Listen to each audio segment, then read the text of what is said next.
Hello and welcome to the Women Behind the Visor podcast. We're going to be talking about a wonderful human being today and a real staple in female motorsport.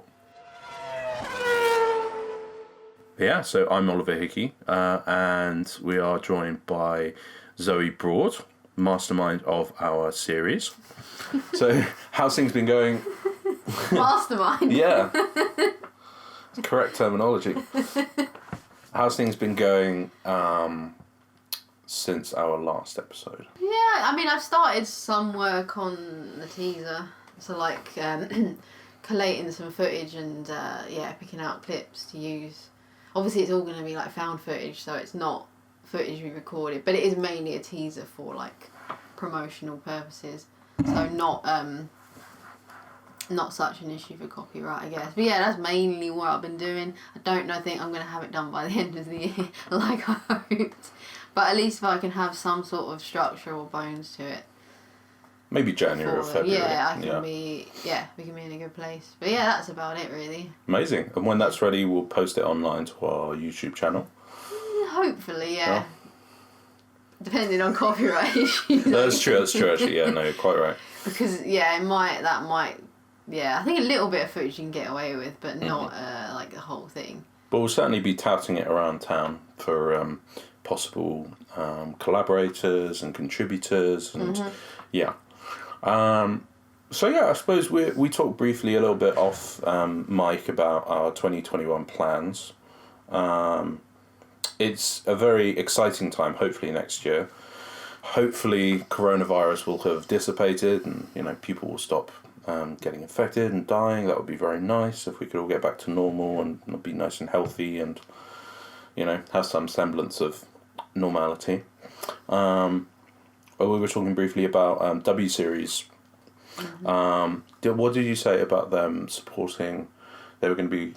So I think all of their races, or at least 8 of their races, are support races for Formula 1. Which is pretty big. I don't think they... Yeah, it's huge. I don't think they have announced exactly which races it's going to be yet. I don't think. But yeah, no, it's incredible, I guess, for them. It's going to be going all around the world to all these Abu Dhabi and Germany. And I don't know. They might just do the European races. I don't know. Oh, really? I don't know how it'll work because I imagine there's budget reasons or things behind it. But yeah, I don't know how it quite works. But still very, very exciting times, and we've got some exciting things planned to cover W Series races and all sorts of motorsport things in the new year. And of course we'll be coming out with more podcasts. Hopefully we'll be chatting to some wonderful female drivers, talking to them about their experiences and such. But today our feature story is about, I'm not going to explain. Did you want to explain to us all, myself included, who is ignorant about this woman, but having only read a few lines about her, just amazing. Tell us all about Roberta Cowell. Well, I mean, I've only really sort of stumbled across her story recently, so I'm not an expert, I'm not gonna lie, but she was a racing driver and a pilot back in the 30s and 40s.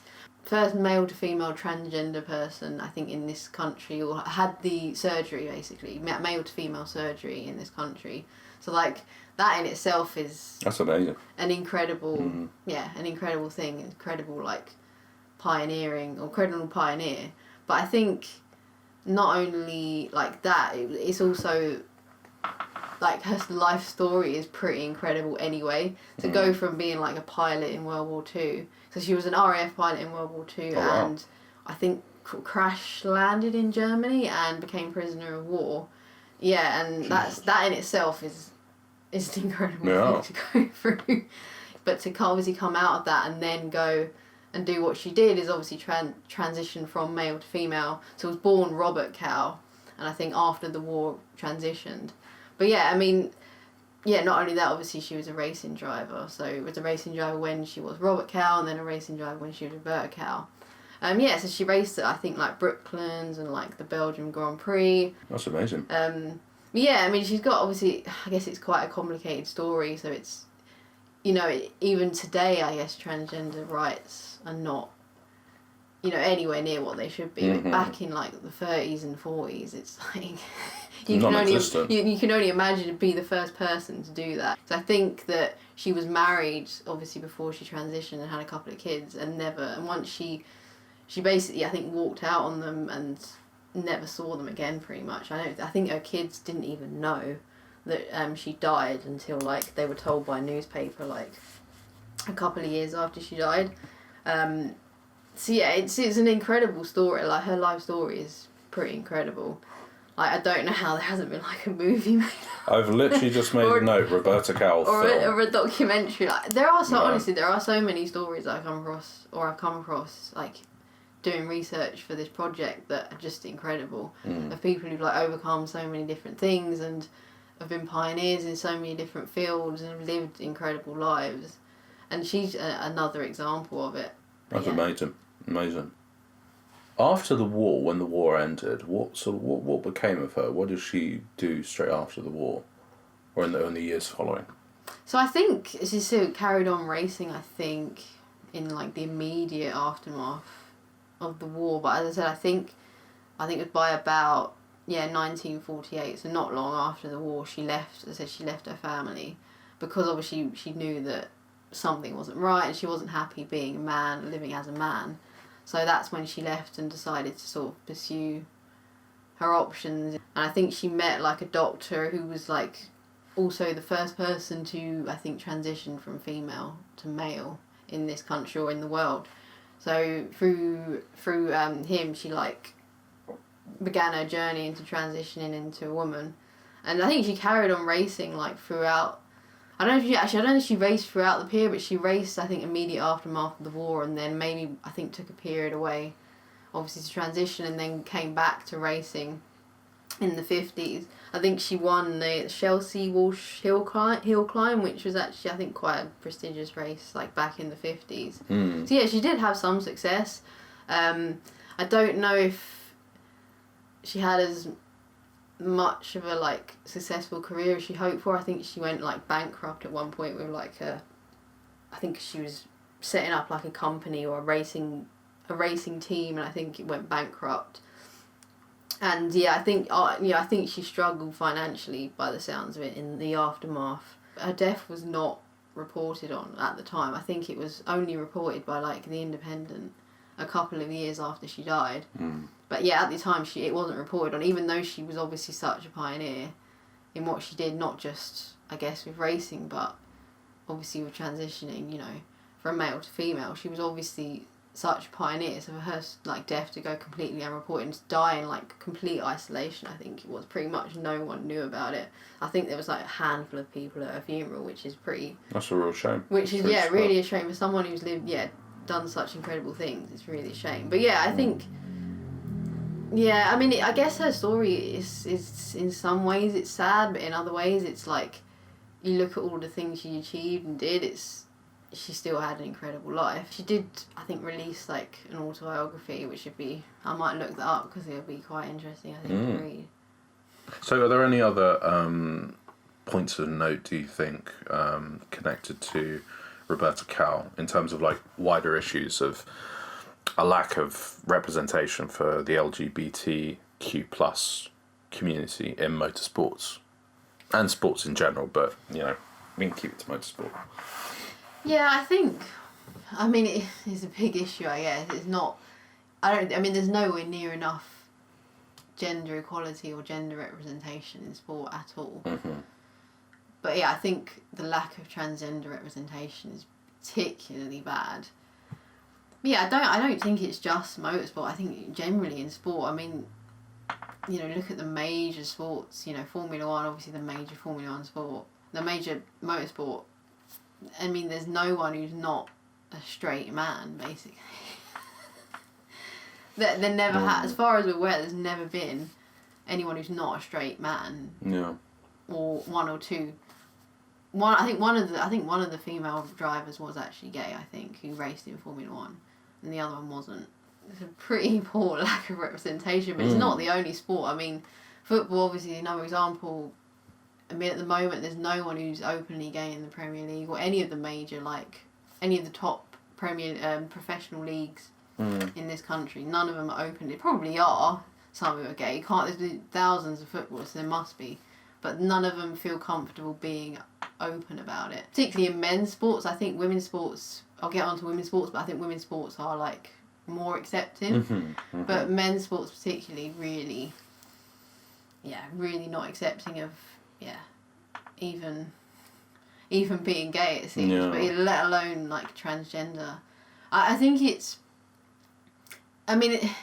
a bigger issue, I suppose, because most sports do tend to be separated by men and women, which in itself creates a problem if you're transgender, because I think particularly if you're transitioning from like male to female and you want to compete in women's sports, it's an issue because there are questions about physicality and is there an unfair advantage if they're not fully transitioned, or is there a high level of testosterone and all these sorts of things. There's a lot of questions about the physicality of in that sense, but it's like it's a conversation that needs to be had, I guess. Absolutely. And there needs to be a lot more, I think, research, a lot more conversations that need to be had about transgender athletes and where they stand. Or also not even just transgender people, it's also people who don't conform to like any particular gender, or people who are like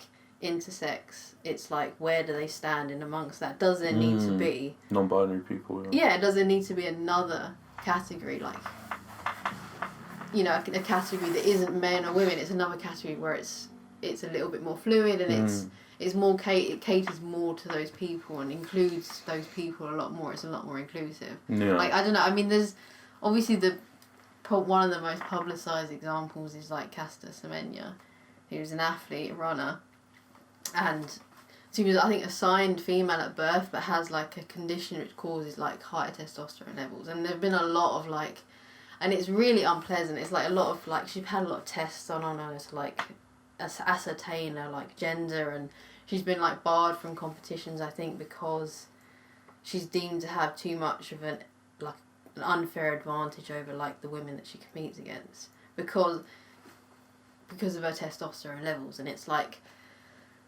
okay, great, but it's not, it's not like her fault. It's not, it's sort of punishing her for the way she is, if that makes sense. Yeah. Rather than finding a solution of how we can be more inclusive to people who don't fit into those very archaic like categories we have of men and women, and you have to fit into one of those categories. It just doesn't work now. I think it just doesn't work in 2020. Yeah. And I think that needs to be a conversation that had a lot more, I think, in life in general, but I think also particularly in sport. You aren't going to find a solution if you're just sort of ignoring the problem or trying to exclude people. It's really sad that our generation is the one that highlights this, and it's really sad that we're not the ones who can come in to an environment which is welcoming and actually takes the time to understand these things. It's a real shame, because I think you and I being in the arts at the moment and studying arts in the ways of film, for us, I think it's a lot more inclusive, or at least it's starting to get a lot more inclusive. And there have been, wonderful pioneers like Genji Cohen and other writers and directors and producers who have made, stories about transgender people and the things that they've gone through. It's sad that we can't be the ones to enjoy a world where we can't sort of choose our own gender and be accepted for it. Yeah. I mean, I think changes are starting to be made. But if you think about, I think you think about transgender rights or, rights for people to be non-conforming is like what gay rights were about 40 years ago, I think. That's where it's at. It's slowly starting to change, but it's a long way to go. And I think, the arts tend to be more accepting, I think, than other industries in terms of people being, different or being whatever they want to be. But sport, I think, isn't the most accepting, particularly men's sports. Like I think, as I mentioned before, I think women's sports generally are more accepting, purely because I think the history of challenges that women have faced, you know, getting representation or getting opportunities in sport, and I guess there's a sense of understanding there for people who are still facing those challenges, isn't it? I think that's maybe part of the reason why women's sports are more accepting, is because they're not the establishment, whereas men's sports are the establishment. Yeah. But even then, it's still, as I said, there still are challenges, particularly with, like, I think, you know, male to female, transgender women. It's like competing in women's sports is a difficult thing because of the physical elements to it. So it's still, even in women's sports, I still don't think it's. I think for gay women, it's very easy to be open, I think, from what the impression I get, but not for transgender women. So yeah, there's a lot more work even in that area to be done.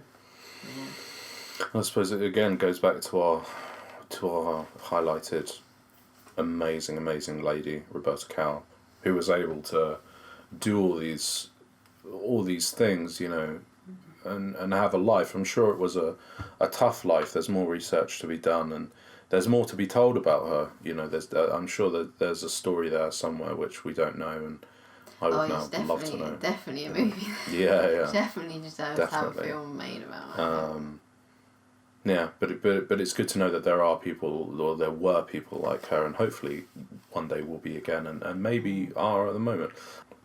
Yeah, I mean, obviously, yeah, like, she's one of the main pioneers, I guess, transgender pioneers.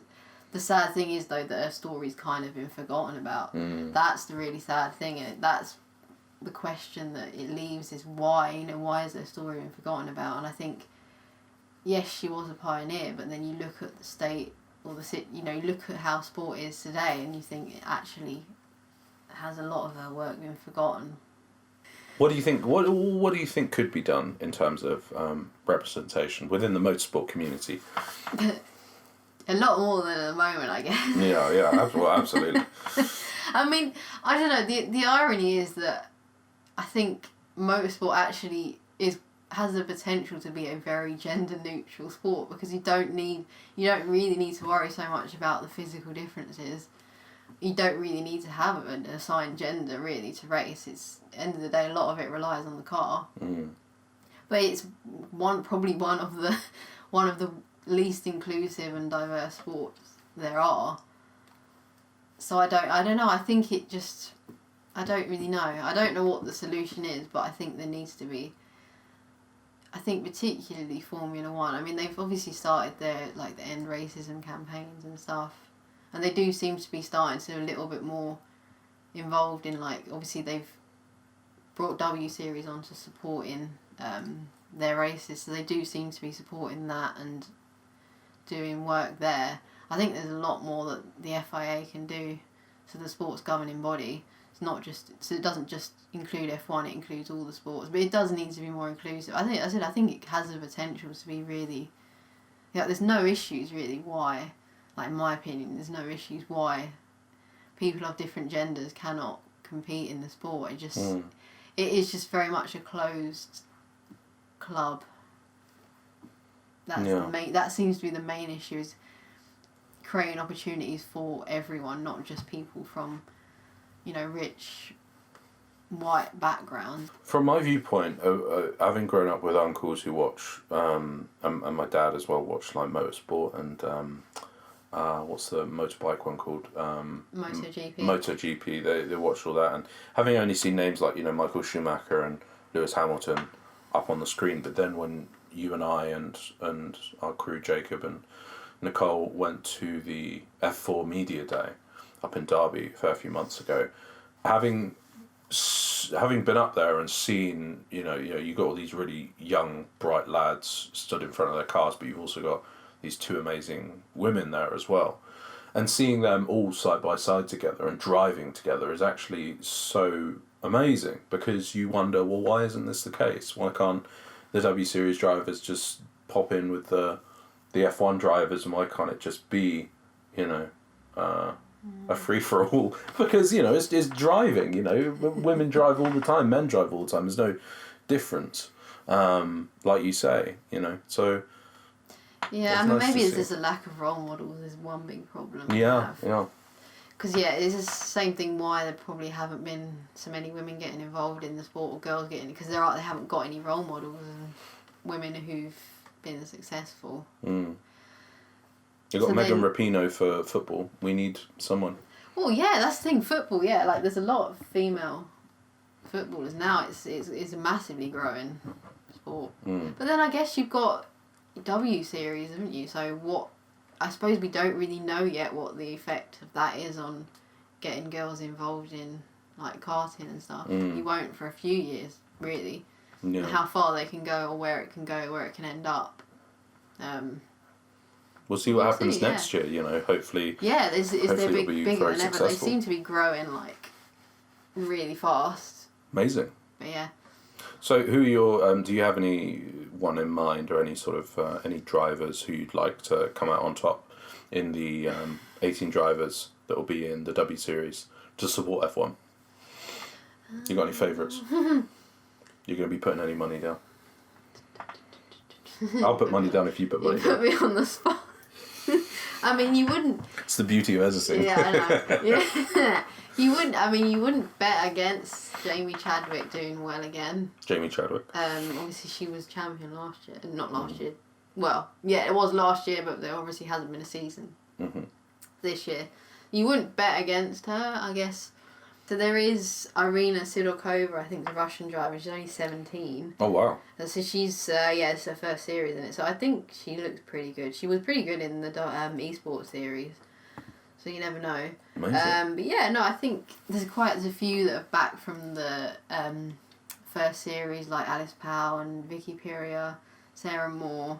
A few others like who are returning from the first series, and a few like different new drivers, like Abby Eaton, who was on the new, not Top Gear, the Grand Tour. You know, like the new Stig, the Amazon basically. Prime show. Yeah. She was the new Stig. Yeah.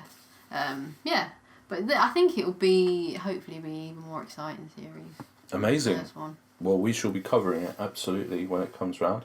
Hopefully, it's going to be a very good year for motorsport and women in motorsport. Hopefully. Women behind the visors. Hopefully, it'll be a better year than last year, or this year still. Fantastic. Thank you very much for listening. If you want to find out more about the women behind the visor, please check out our social media pages, links in the description below, and feel free to check out our YouTube channel for more episodes. Goodbye and take care.